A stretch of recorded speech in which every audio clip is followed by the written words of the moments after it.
നമുക്കൊപ്പം ആദിൽ പാലോട് കൂടി ചേരുകയാണ്. ആദിൽ പാലോട്, ഈ മണ്ഡല പുനർനിർണയത്തിനെതിരെ, ആ നീക്കത്തിനെതിരെ ശക്തമായ പ്രതിഷേധത്തിലേക്ക് തമിഴ്നാട് നീങ്ങാൻ പോവുകയാണ്. ചരിത്രപരമായ അനീതി എന്നുള്ളതാണ് MK സ്റ്റാലിൻ ഈ നീക്കത്തെ ഇപ്പോൾ വിമർശിച്ചിരിക്കുന്നത്. ഏത് തരത്തിലുള്ള പ്രതിഷേധത്തിനാണ് ഇന്ന് തമിഴ്നാട് സാക്ഷ്യം വഹിക്കാൻ പോകുന്നത് ആദിൽ?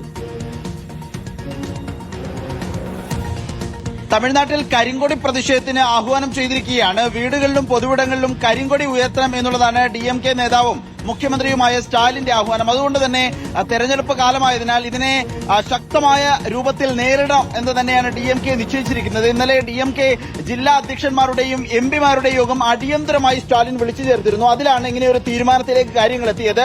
പാർലമെന്റിൽ എത്തുമ്പോൾ DMK MPമാർ കറുത്ത വസ്ത്രം ധരിച്ചായിരിക്കണം എത്തേണ്ടത്. ഒരു കരി ദിനമായി ഇതിനെ ആചരിക്കണമെന്നുള്ളതാണ്. കരി നിയമമാണ് ഇത് നടപ്പാക്കാൻ ഉദ്ദേശിക്കുന്നത് എന്നുകൂടി സ്റ്റാലിൻ പറഞ്ഞു വെക്കുകയാണ്. ഈ നിയമം നടപ്പായാൽ തമിഴ്നാട്ടുകാർ രണ്ടാം തരം പൗരന്മാരായി മാറും എന്ന് സ്റ്റാലിൻ പറയുന്നുണ്ട്. അതുകൊണ്ട് തന്നെ വലിയ പ്രതിഷേധമുണ്ടാകും. ഈ നിയമനിർമ്മാണത്തിൽ നിന്ന്, ഭേദഗതിയിൽ നിന്ന് പിന്നോട്ട് പോയില്ലെങ്കിൽ കർശനമായ പ്രതിഷേധ പരിപാടികൾ ഉണ്ടാകും. തമിഴ്നാട് മുഴുവൻ തെരുവിലിറങ്ങുന്ന സാഹചര്യം ഉണ്ടാകുമെന്ന മുന്നറിയിപ്പ് കൂടി സ്റ്റാലിൻ നൽകുന്നുണ്ട്. അതേസമയം TVK നേതാവ് വിജയും ഇതിനെ എതിർത്ത് രംഗത്തെത്തുന്നു, ബില്ലിനെ എതിർത്ത് രംഗത്തെത്തുന്നു. തമിഴ്നാട്ടുകാരെ, തമിഴ്നാടിനെ, ദക്ഷിണേന്ത്യയെ അരികുവൽക്കരിക്കാനുള്ള നീക്കമാണ് ഈ കേന്ദ്ര സർക്കാരിന്റെ ഭാഗത്ത് നിന്നുള്ളത് എന്ന ആക്ഷേപം TVK അധ്യക്ഷനും വിജയും ഉന്നയിക്കുന്നുണ്ട്. ഏതായാലും വലിയ പ്രതിഷേധത്തിലേക്ക് തമിഴ്നാട് രാഷ്ട്രീയം തിളച്ചുമറിയുന്നതിന്റെ കാഴ്ചയാണ് ഇന്നിനി കാണാൻ പോകുന്നത് എന്നുള്ളതാണ് വളരെ പ്രധാനമായി ബാധിക്കുക. ഈ ബില്ല് വന്നാൽ, അത് നിയമമായി മാറിയാൽ കൂടുതൽ പ്രതികൂലമായി ബാധിക്കുക തമിഴ്നാടിനെയാണെന്ന ബോധ്യമാണ് രാഷ്ട്രീയ നേതാക്കളെ കടുത്ത പ്രതികരണത്തിലേക്ക് നയിക്കുന്നത്.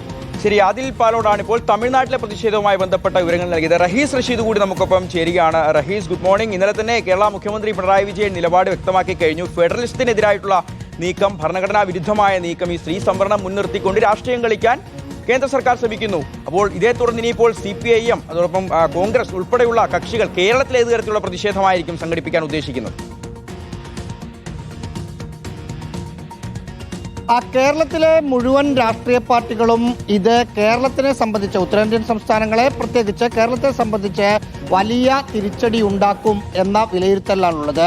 രണ്ട് തരത്തിലായിരിക്കും സീറ്റുകളുടെ എണ്ണത്തിന്റെ കാര്യത്തിൽ തീരുമാനമുണ്ടാകുക. ഒന്നല്ലെങ്കിൽ നിലവിലുള്ള സീറ്റിൽ 10% വർധനവ്, 50% വർധനവ്. അങ്ങനെ വന്നാൽ 20 കേരളത്തിൽ 30 ആകും. ഇനി ജനസംഖ്യ അനുസരിച്ചാണ് സീറ്റുകളുടെ എണ്ണം തീരുമാനിക്കുന്നതെങ്കിൽ നിലവിലുള്ള 20 പോലും കേരളത്തിന് കിട്ടില്ല എന്ന സാഹചര്യമുണ്ട്. ഇത് മുൻകൂട്ടി കണ്ട് കേരളത്തിനകത്ത് പ്രതിഷേധം നടത്താനാണ് രാഷ്ട്രീയ പാർട്ടികളുടെ തീരുമാനം. ആ തരത്തിലുള്ള പ്രതിഷേധത്തിലേക്ക് കടക്കാൻ CPIM തീരുമാനിച്ചിട്ടുണ്ട്. വെള്ളിയാഴ്ച ചേരുന്ന സംസ്ഥാന സെക്രട്ടേറിയറ്റ് ആയിരിക്കും അന്തിമ തീരുമാനമെടുക്കുക. ഒരുപക്ഷെ അവൈലബിൾ സെക്രട്ടേറിയറ്റ് ചേർന്ന് ഇന്ന് ഇത് പാർലമെന്റിൽ കടക്കുകയാണെങ്കിൽ തൊട്ടടുത്ത ദിവസം, ഇന്നത്തേക്കോ നാളത്തേക്കോ പ്രതിഷേധത്തിലേക്ക് കടക്കാനുള്ള തീരുമാനങ്ങൾ കൂടി എടുക്കും. ഇതിൽ മുഖ്യമന്ത്രി ഇന്നലെ എടുത്ത നിലപാട്, മുഖ്യമന്ത്രി പറയുന്നത് അനുസരിച്ച് കുടുംബാസൂത്രണം കേന്ദ്ര സർക്കാർ സ്വാതന്ത്ര്യാനന്തകാലം ഭയങ്കരമായി പ്രോത്സാഹിപ്പിച്ചതാണ്. അതിനൊപ്പം കേരളവും നിന്നു. അതുകൊണ്ടാണ് ഉത്തരേന്ത്യൻ സംസ്ഥാനങ്ങളെ പോലെ അല്ല, കേരളത്തിൽ ജനസംഖ്യ നിയന്ത്രണം ഉണ്ടായിരുന്നു. അതുകൊണ്ട് ആളുകളുടെ എണ്ണം കുറവ് എന്ന് പറഞ്ഞ് ഈ തരത്തിൽ ഉത്തരേന്ത്യൻ സംസ്ഥാനങ്ങളെ, പ്രത്യേകിച്ച് കേരളത്തെ നഷ്ടം വരുന്ന തീരുമാനം ജനസംഖ്യ അടിസ്ഥാനത്തിൽ എടുത്താൽ അത് അംഗീകരിക്കാൻ കഴിയില്ല എന്ന മുഖ്യമന്ത്രിയുടെ നിലപാട് തന്നെയായിരിക്കും കേരളത്തിലെ എല്ലാ രാഷ്ട്രീയ പാർട്ടികളും എടുക്കുക. ശരി, റഹീസ് റഷീദാണ് വിവരങ്ങൾ നൽകിയത്.